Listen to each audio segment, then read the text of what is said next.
Now, imagine 400 pupils being told at a moment's notice they've got to leave their school because a top-secret organisation is going to take it over. Well, it sounds like fiction, doesn't it? But that's exactly what happened to Malvern College in Worcestershire, not just once, but twice during the Second World War. The fascinating story is the subject of a new book, as Bob Huckenhull has been finding out. The tranquil setting of Malvern College today, you'd probably never guess the school was at the forefront of the battle to defeat Hitler. In 1939, the Admiralty took over, forcing pupils to relocate to Blenheim Palace. They included former Judge Sir Stephen Brown, now 93.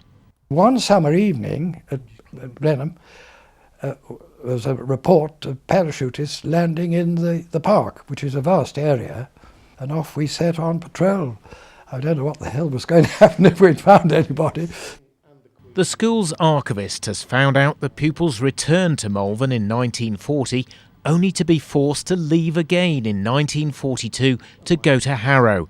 Now they were making way for the telecommunications research establishment, boffins who were secretly developing anti-submarine and night fighter radar. Had the Germans found it and attacked it, it would have set the course of the war back, perhaps by 1 or 2 years. These people were that important.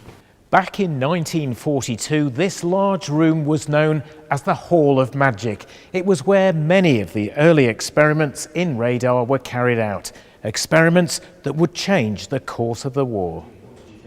Malvern College's role in the war is celebrated in a new book called Our Uninvited Guests by writer Julie Summers. She wants to preserve the memory of what the school went through.